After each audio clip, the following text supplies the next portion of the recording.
Imagine the scene. A shadowy figure, clad in black, rappelling from a skylight into a hushed, empty gallery. Laser grids are expertly dodged, pressure plates bypassed with surgical precision. A priceless Picasso, a Rembrandt, a Vermeer, carefully removed from its frame. The perfect crime, the perfect score, vanishing into the night to reappear moments later in the hands of some eccentric billionaire on a super yacht. A collector so rich and powerful, they operate beyond the reach of law. This is the Hollywood version, the romanticized fantasy we all secretly wish was true. It's elegant, it's daring, it's a story designed to make us gasp and wonder. It's also almost entirely, utterly, spectacularly wrong, because the economics of art theft are far more mundane, far more frustrating, and often far more pathetic than any cinematic rendition. The reality of art theft is far less glamorous and significantly more problematic for anyone involved, especially the perpetrators. Because here is the fundamental problem with stealing a priceless masterpiece. It is, by definition, too hot to handle. The moment a piece is reported stolen, it becomes instantly unsellable on any legitimate market. Its provenance, its history of ownership, is now tainted. And what most people, even seasoned criminals, fail to grasp is that it becomes almost equally unsellable on the illegitimate ones too. There is no secret eBay for stolen Caravaggios. There is no underground auction house with a velvet rope and a no questions asked policy for a looted Degas. The black market for art is not like a black market for drugs, where there's a constant, eager demand and a relatively quick turnover. It is not like the illicit trade in weapons or counterfeit goods, which have tangible, immediate utility. The stolen art market is a niche, highly illiquid, and incredibly risky business. According to the Federal Bureau of Investigation, the global illicit art trade is estimated to be worth anywhere from $2 billion to $6 billion annually. That's a staggering figure. Sounds like a king's ransom, doesn't it? But consider this. Interpol lists over 50,000 stolen artworks in its database at any given time. 50,000 unique pieces, many of them iconic, just sitting there, gathering dust in some forgotten attic, a damp basement, or a poorly secured warehouse, waiting for a buyer who rarely, if ever, materializes. The value attributed to these pieces is theoretical, a phantom. You can't exactly list a stolen Monet on a dark web marketplace without inviting a very specific, very unwelcome kind of attention from every law enforcement agency on the planet. So if direct high-value sale is such a logistical and legal nightmare, why do people bother stealing art in the first place? The common trope, as seen in countless movies and dime novels, is the evil collector, the shadowy figure who commissions the theft of a specific piece to hang it in their private hidden vault, never to be seen by anyone else. While such collectors might exist in the deepest, most fantastical corners of fiction, in the real world, they are exceedingly rare, almost mythical. Art theft is not a bespoke service for the super rich, for a simple, cold, economic reason. The risk-reward ratio is terrible for the buyer. Why would a billionaire who could easily afford to buy a similar, untainted piece legitimately risk a felony conviction, global humiliation, and potential asset forfeiture for a painting they can't even show off, can't insure, and can't ever return to the legitimate market? The private collection theory is mostly a fantasy, a convenient plot device. The actual motivations are far more mundane, far more desperate, and frankly, far more pathetic than any Bond villain's lair. Most art theft, especially of high-value pieces, falls into one of two main categories: ransom or collateral. Ransom is the more straightforward, if still incredibly complex, strategy. Steal the art, then demand money for its safe return. This approach famously worked, albeit temporarily, with Edvard Munch's The Scream in 1994, which was recovered after a demand for $1 million. But even these successes are rare. Thieves often find it incredibly difficult to negotiate with institutions, which are usually insured and often have strict no-negotiation policies to avoid incentivizing future thefts. Plus, the act of negotiating and getting caught during the ransom exchange is a classic movie scene, and for good reason. It's often the weakest link, the point where the entire convoluted plan unravels. The criminals are exposed, the art recovered, and the romantic notion of the cunning thief evaporates into a mugshot. Then there's the collateral angle, which is perhaps even more convoluted and demonstrates the sheer desperation of the criminal underworld. A stolen masterpiece can be used as a bargaining chip in other more profitable criminal enterprises. It can be exchanged for drugs, for weapons, or even used to secure loans from other criminals. It's a non-cash asset in a criminal economy, a temporary store of value. You might use a stolen Vermeer to back a large drug deal, promising its delivery if the deal goes south, or offering it as a guarantee for a massive shipment of illicit goods. The problem?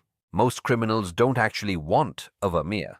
They want cash, or something that is liquid and easily convertible into cash.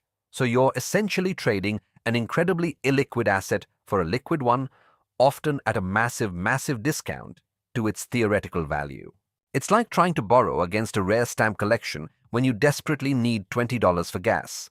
It's possible, but incredibly inefficient, fraught with risk, and ultimately a sign that your actual cash flow is abysmal. The harsh statistics paint a very clear picture of this economic inefficiency. The Art Loss Register, the world's largest private database of stolen art, reports that only about 20% of stolen art is ever found and recovered. 80% just vanishes into the ether. This isn't because it's all hanging in secret climate-controlled vaults across the globe. It's because it's sitting in attics, in damp basements, in poorly maintained garages, or it's being used as collateral that no one actually wants to call in. It becomes a liability, a dead weight, rather than a valuable asset. The legitimate market is closed, and the illegitimate market is either non-existent or offers such paltry returns that it barely justifies the risk of prison. So, the question remains, and it's the real economic riddle of this entire illicit enterprise.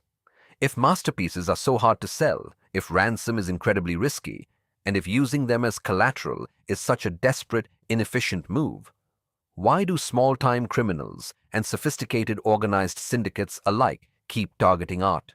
What is the real economic play here, beyond the sensational headlines and the romanticized notions of gentlemen thieves and their impossible scores? What is the hidden, often perverse incentive that keeps this strange, illiquid market afloat?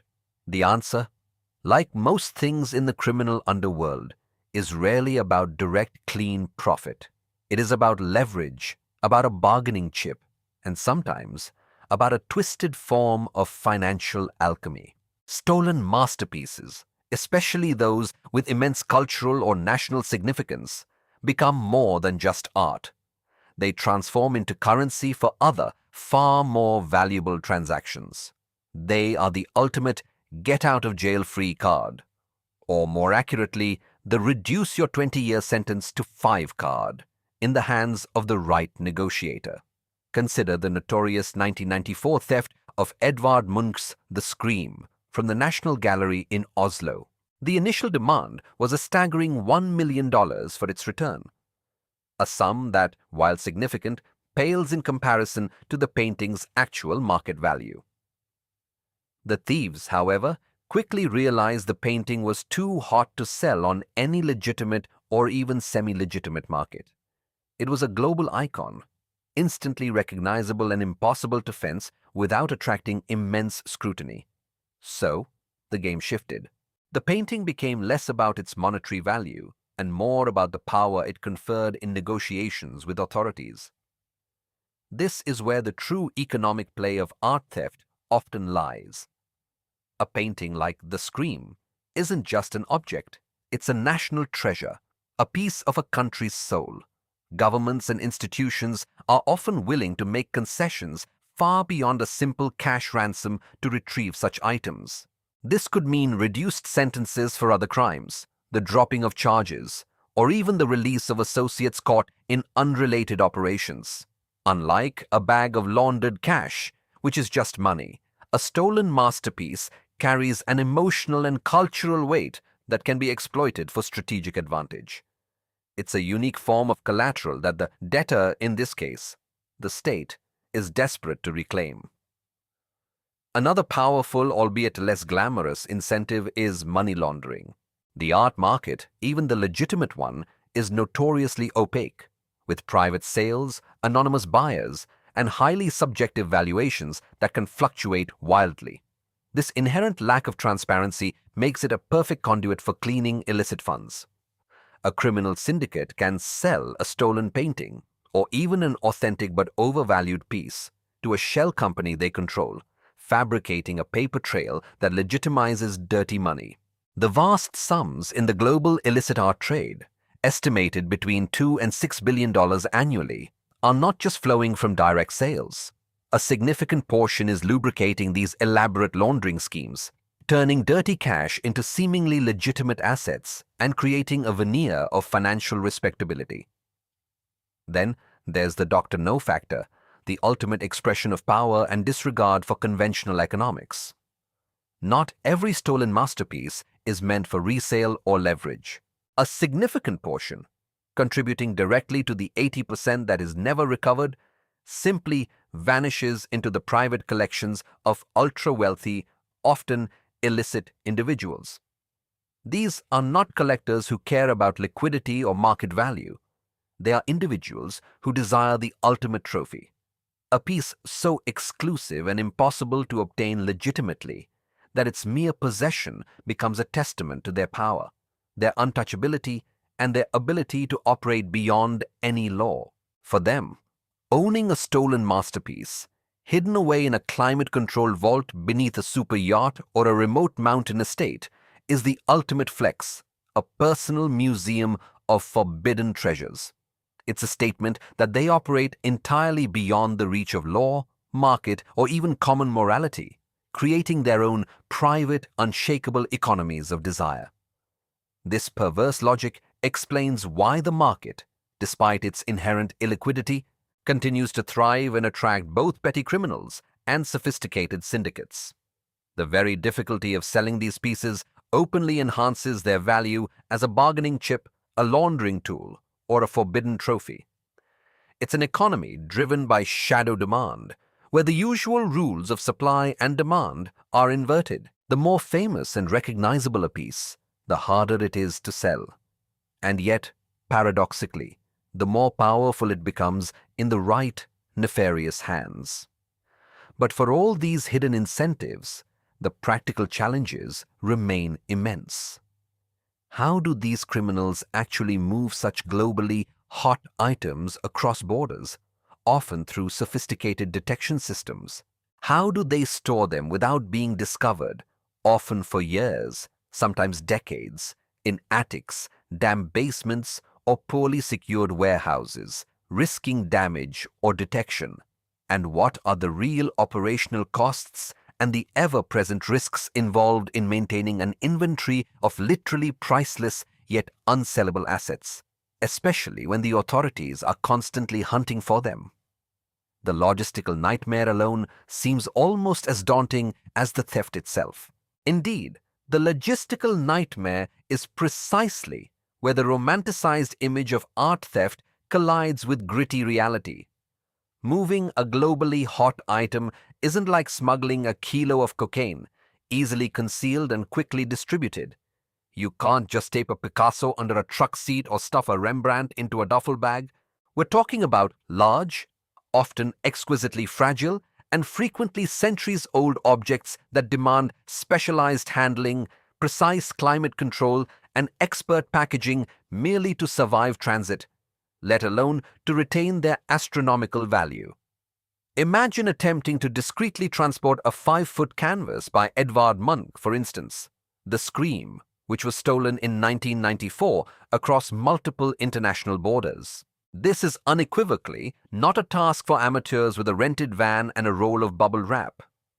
It requires a sophisticated, almost industrial-scale operation. These complex operations invariably rely on existing, well-established smuggling networks, often those already accustomed to moving high-value illicit goods such as narcotics, weapons, or even human cargo. However, there's a crucial distinction. A drug mule typically doesn't need to worry about precise temperature fluctuations or the damaging effects of excessive jostling. Art thieves, or more accurately, the highly organized syndicates employing them, must meticulously navigate labyrinthine customs procedures with an array of forged documentation, ingeniously hide pieces in elaborate custom-built compartments within cargo ships or trucks, or, more commonly, resort to bribing a chain of officials at various checkpoints to simply look the other way. The financial outlays associated with these transportation logistics are not merely substantial.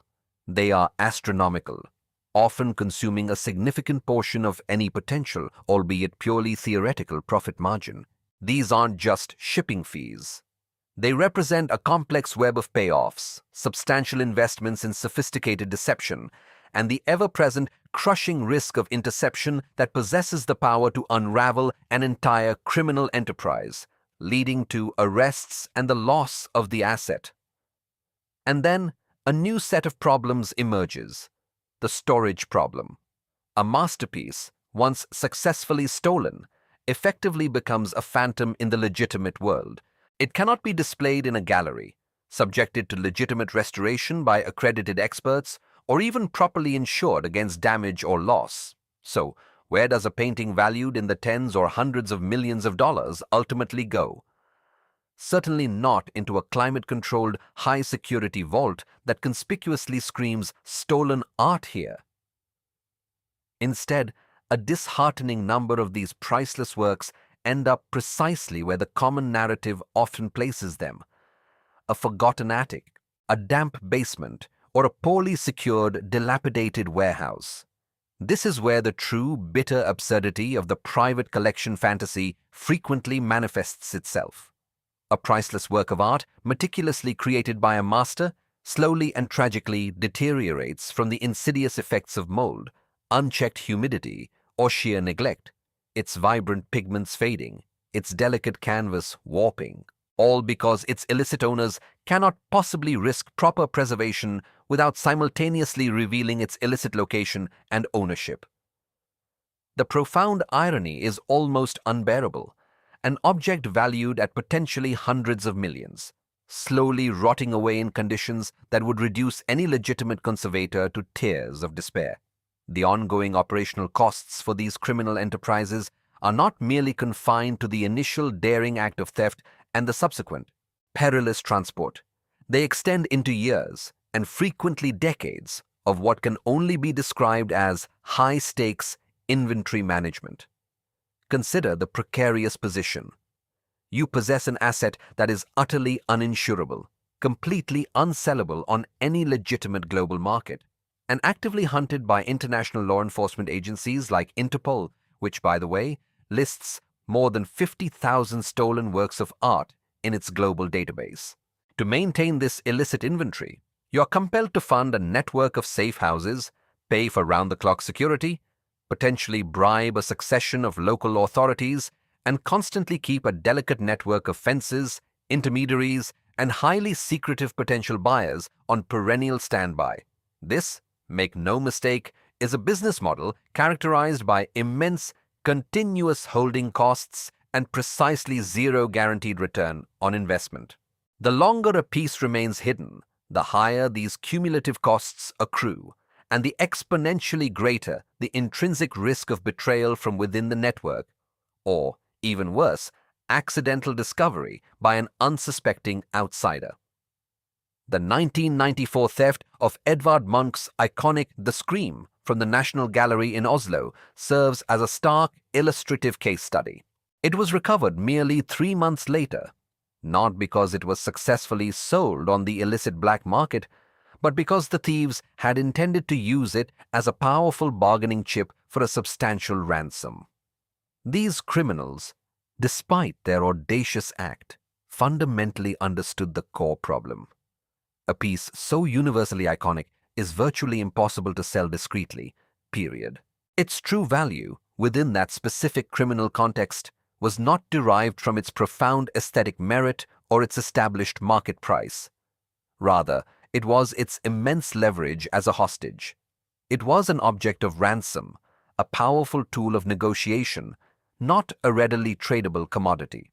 And while it was ultimately recovered, one can only begin to imagine the frantic, high-stakes negotiations, the constant gnawing fear of detection, and the immense psychological and operational pressure exerted upon the thieves during those harrowing 90 days, as they desperately attempted to secure a payout for an object that, with a profound and cruel paradox, became financially worthless the very instant it left the legitimate confines of the gallery wall.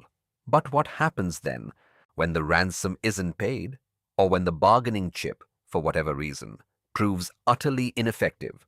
What becomes of these criminal enterprises when they find themselves irrevocably stuck with an inventory of unsellable masterpieces, slowly decaying in their forgotten hideouts, and the relentless operational costs continue to mount with no discernible end in sight?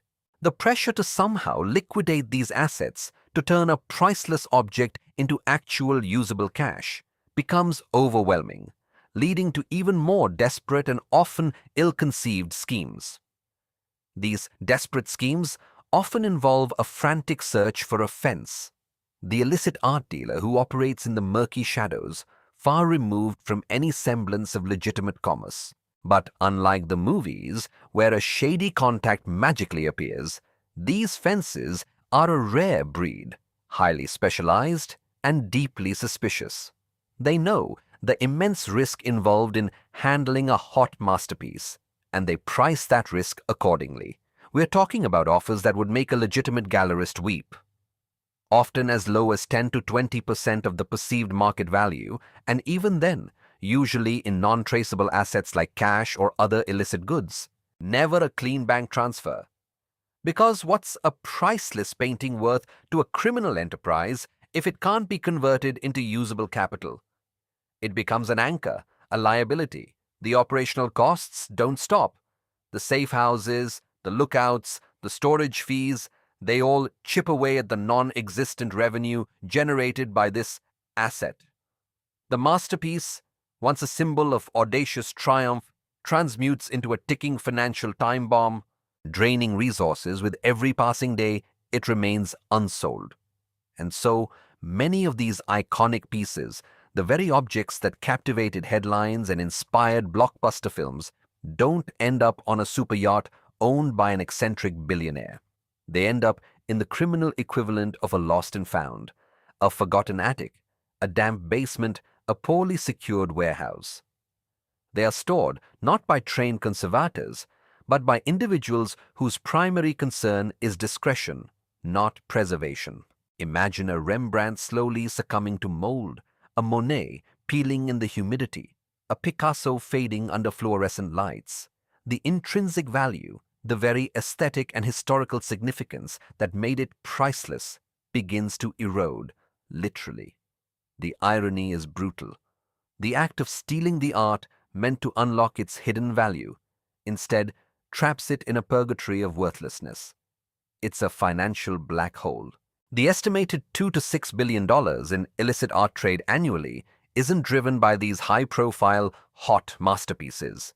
That market is fueled by smaller, less identifiable pieces, antiquities, artifacts with less famous provenance, items that can actually be moved with some semblance of plausible deniability. The true masterpieces, the ones that make the news, are largely excluded from this economy precisely because of their fame.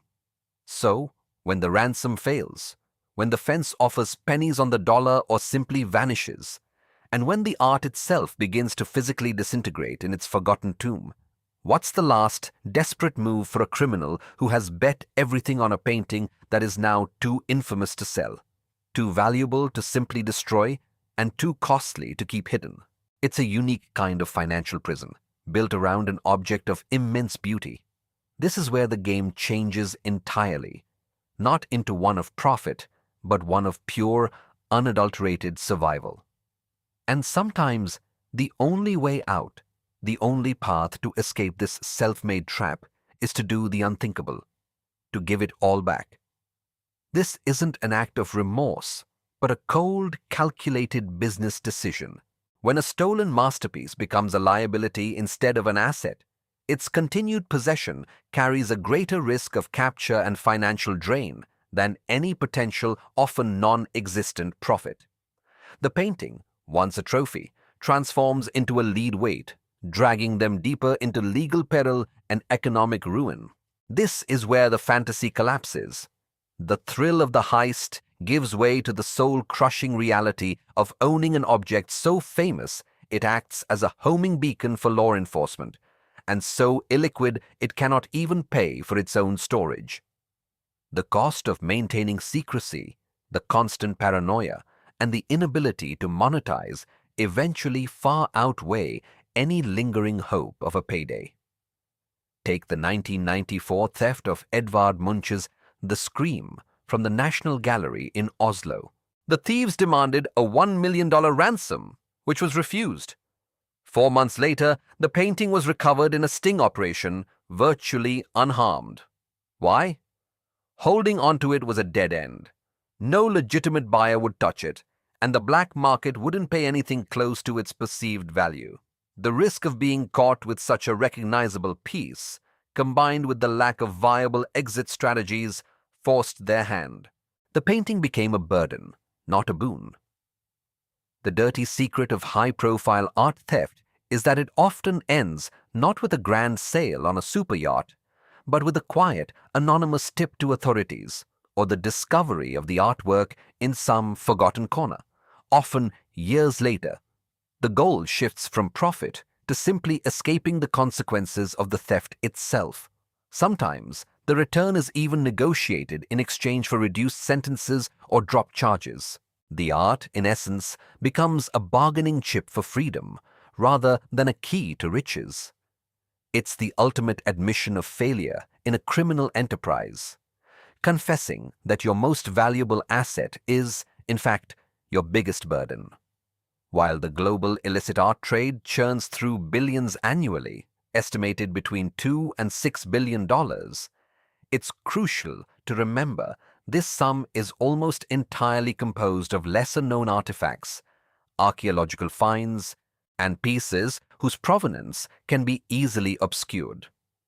This is the bulk commodity trade of the criminal underworld, not the bespoke luxury market. The true masterpieces, the ones that capture our imagination and dominate headlines, exist in a separate, more frustrating economic reality. They are proof that some things are indeed priceless, not because they are infinitely valuable, but because their value is so universally recognized it makes them impossible to sell without immediate detection. The real economy of art theft, then, is a cautionary tale. It's a stark reminder that perceived value and actual market liquidity are two entirely different concepts. It shows that some treasures are so magnificent, so iconic, that their theft paradoxically strips them of their only practical utility to a criminal, the ability to be exchanged for cash. The fantasy of the art thief living lavishly off a stolen Rembrandt is just that, a fantasy. The reality is often a damp basement, a mounting pile of legal bills, and the eventual, humiliating necessity of giving back what you could never truly possess. It's a paradox, a trap, an economic cul-de-sac. If you're intrigued by how these hidden systems truly operate and want to understand more about the real cost of ambition, explore our other analyses on the crime economy.